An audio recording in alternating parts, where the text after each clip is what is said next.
removal of the subsidy has a whole lot of things on people. At the same time, I would say no because of the way the Nigeria Labour Congress and the TUC have been carrying the whole thing. So it seems to me that there is a political undertone. So are you saying the strike action is political and not a political? Yes, it's not. It's political because when you look at what happened during the last general elections, you would understand that yes, Labour is they show their partisanship in whatsoever thing that happened, and you realize that when you put all of this together, you will realize that somehow there is something somewhere pushing this narrative of industrial action. All right. With the recent industrial actions, the Industrial Court of Nigeria on Friday issued a restraining order to stop the NLC from embarking on the strike, in spite of the ex parte request from the Attorney General. They still embarked on the strike action. Don't you think this would have an illegal implication on the strike action or the unionists? Just this morning, or let me say this afternoon, I read it on online. That's Sarah Reporter precisely. The TUC actually knew that the Labour and the TUC, they actually know that what they're doing is illegal. Because according to them, and I quoted, they said that the lifter of the order and regulation, yes, to uphold the law. Thank you very much, to uphold the law. But it's quite unfortunate that these are the same set of people trying to bring it down, driving a certain narrative, like I said earlier. You understand? So if TUC could come out and say they know this thing is illegal because there is an ex parte towards that. Yes. But yeah, yes, they still choose to go ahead. So we're not in a lawless country whereby there shouldn't be a balance in whatsoever thing we're doing. So I think that's answers for that. Okay. You see, it's now becoming like a custom. It's gradually becoming a custom in the Nigerian setup that every now and then unionists go on strike, the ASU is going on strike, the NLC is going on strike, the TUC going on strike here and there, and it's gradually affecting or making economical activities dwindle considerably. Don't you think, like the narrative goes, when two elephants fight, the grass suffer? When you go to most of the offices in other pockets of picketing in government offices and the rest of it, would you say the system is not working, or do you think there's some form of compromise in other climes? Yeah, Mr. Avin, let me tell you something. Though, you see, this is Nigeria. And anything you can imagine can happen as far as this country is concerned. Right from the emergence of this new administration, they've not been in tandem with the labor union. You see, often and often they've threatened, they've carried out so many threats. Okay, by this time around we want to go for this, by this time around we want to go for that. And the federal government, in their own wisdom, they will say, okay, you guys come, let's have a sit down. On a round table. On a round table meeting. And you could realize that from the October 1st, independence speech, you will realize that Mr. President was actually talking about this. And immediately, like the 1 billion naira CNG program, the 35,000 naira salary increment, on all of these things, you see, these are measures that are being put in place. Let me put the word motive because I want to put it in a plural form. So what will be the motives? What are they actually driving at? So I think they need to come out and explain the real motive, because you realize that like 2 or 3 or 4 occasions that they've already sat down to ensure that this strike took a stand, and the federal government said no. Just recently, we also Governor Hope Uzodinma. Don't you think that was a little bit to the extreme? Were there no other alternatives or options he could explore? Okay. First of all, I would like to correct an impression, because the the state government, that's the governor of the state now, came out, as in held a press conference, and said so many things pertaining to this very thing you mentioned now. And I want you to understand something, that just like what you said, you mentioned the word alleged, if I'm not mistaken. Yes, it was alleged. Yes. In all of this, when the man came out and said, I noticed that this thing is being hijacked by some hoodlums. And in order to protect, as number one citizen of the state, he needed to promote that. Was he really beaten by the law enforcement agency, even after coming out to say, no, we didn't do that? It was as a result of the hoodlums. Mr. Richard, a very quick one there. Okay. In a press release by the NLC, signed by the Secretary General, Okay. Mr. Emmanuel, he alleged that some journalists were also beaten and their gadgets carted away. Okay. So, don't you think they were trying to buttress that point? Mr. Harvin, let me ask you a question. If you do something, or if you've committed a crime, you understand now, and you are being asked to report yourself, on the process of reporting yourself, would you indict yourself? No. You wouldn't. That's the same thing that is being played out here. So, in this kind of regard, you don't expect the NLC to come out and indict themselves in the process of all of this. They wouldn't. They would rather tell you, okay, this is how the whole thing played out. The state government will come and say the whole thing. Nigeria Police Force will still come out and say the same thing. So it's my word against your word. So, and if you know you are not actually maybe comfortable with what I said, you press charges.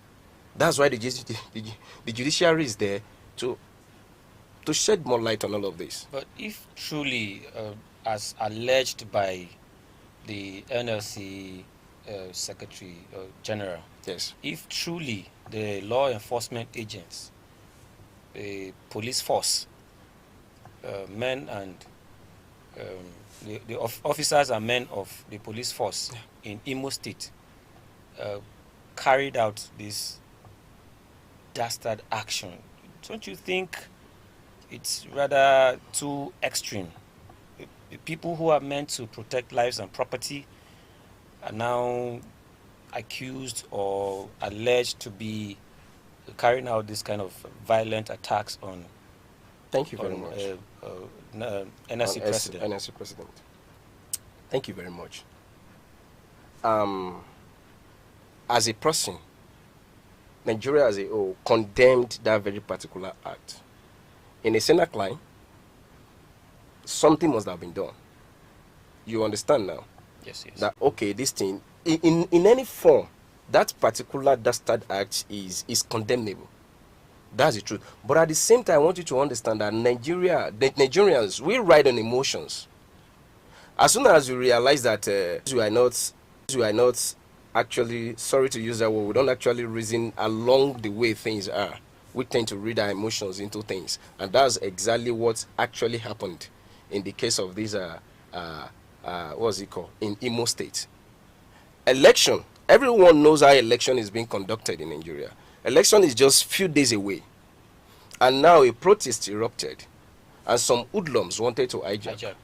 And then the government said, no, I can't stay here and allow this to happen.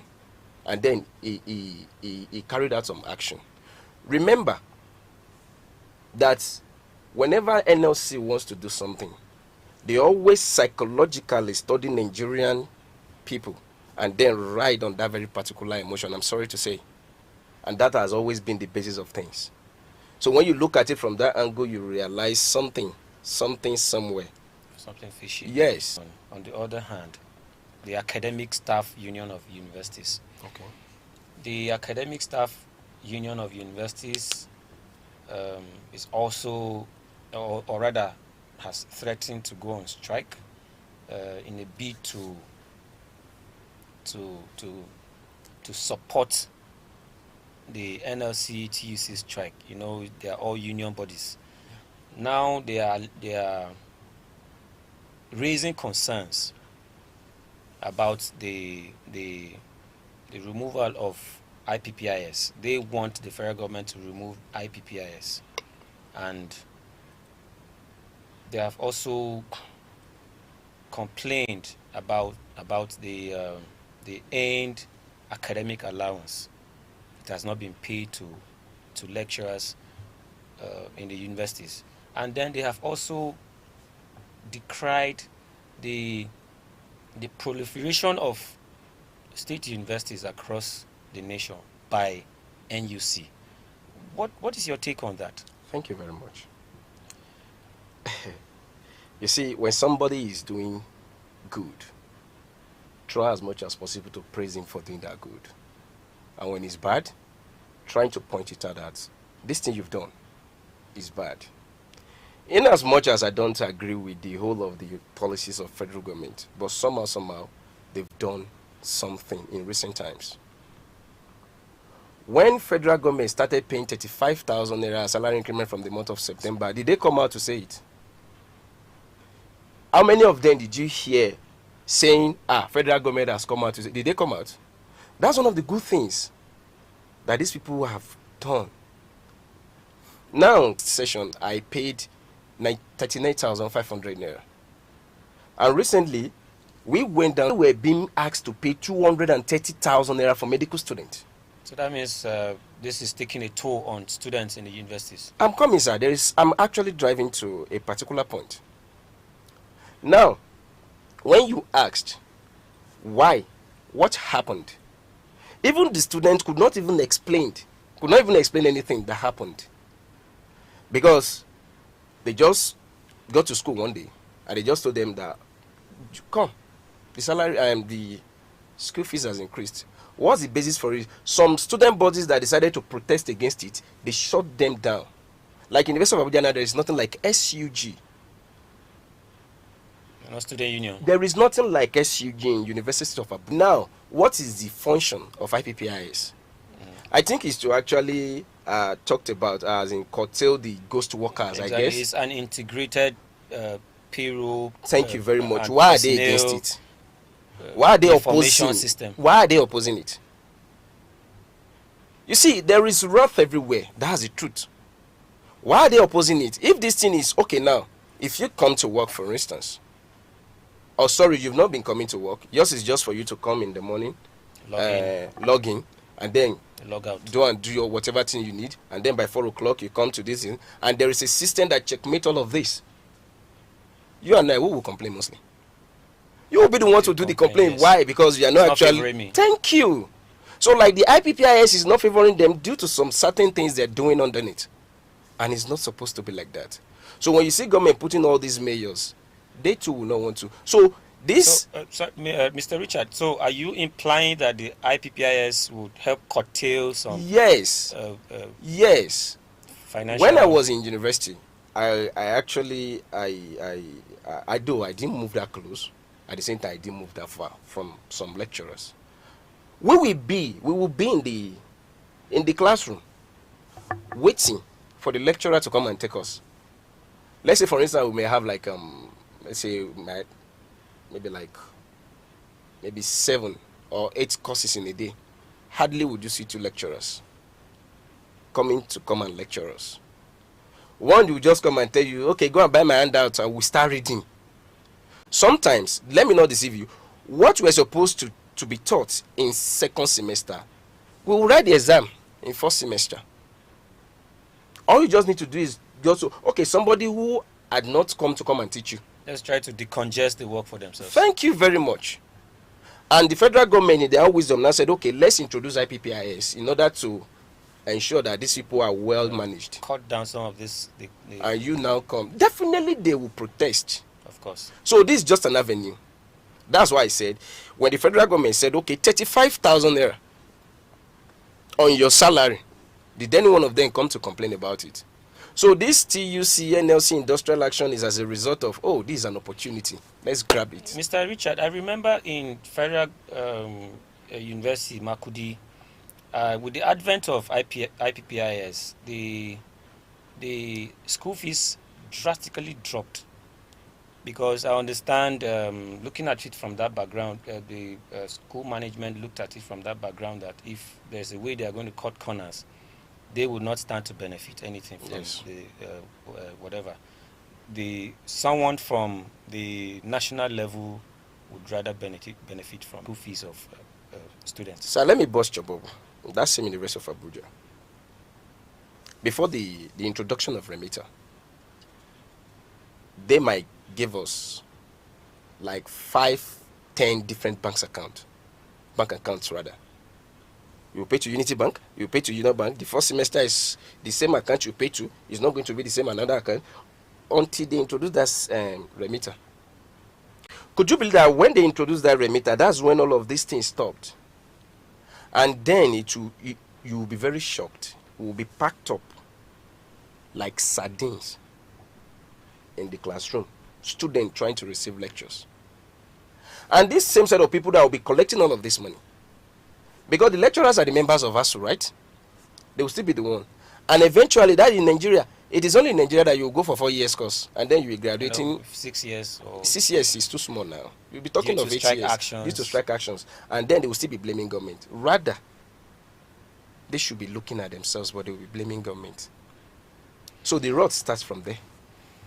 So, what do you think? How do you think the federal government of Nigeria can flush out some of these unscrupulous elements trying to? I think the government is trying. That's the truth. They are trying. By giving like this student loan bill that was passed recently, and some other measures that have been put in place. To be sincere, when I got to Abuja, University of Abuja recently, I was amazed at the level of development I met.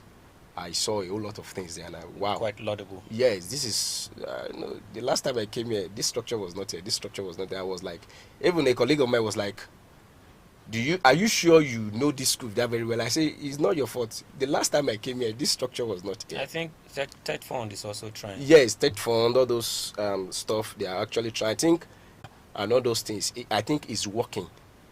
Another thing that I would like to say is the lecturers asking students to be buying handouts. To be sincere with you, some of these students do not even read it.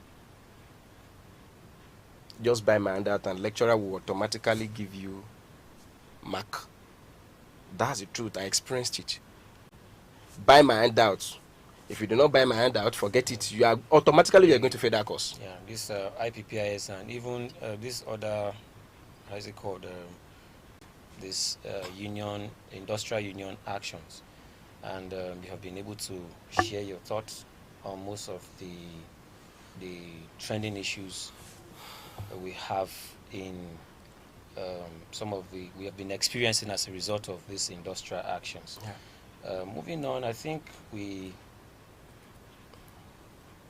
should also look at if, for instance, the federal government invites the unionists and they don't want to come together to, on a round table to discuss, address some of their yearnings and come to a common ground.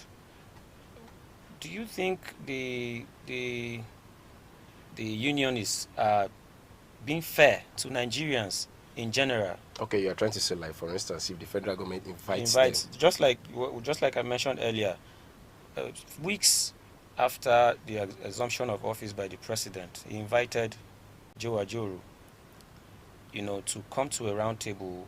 And was it okay for them to embark upon the industrial action? Okay. Because I think this is costing a lot. Like just recently, the picketing at Nnamdi Azikiwe University, airport. This costs so much for travelers. Some persons who had already booked airlines to travel, where their movements were stalled, they could no longer move, and all of that. Do you think there's any way you can tell Nigerians? That is sabotage. Suggest to Nigerians how the government should handle some of this. That is sabotage. if the government invites the unionists and said, okay, yeah, let's sit down, let's iron these issues out, and they refuse to attend a reporter, that they've been arrested. I think maybe there is a Abuja City Journal too also did the same thing on that, that they've been arrested. So if they've been arrested, I said, according to Sari reporter, I said they've been arrested, and so these people should come together and let's dialogue. So you can now see the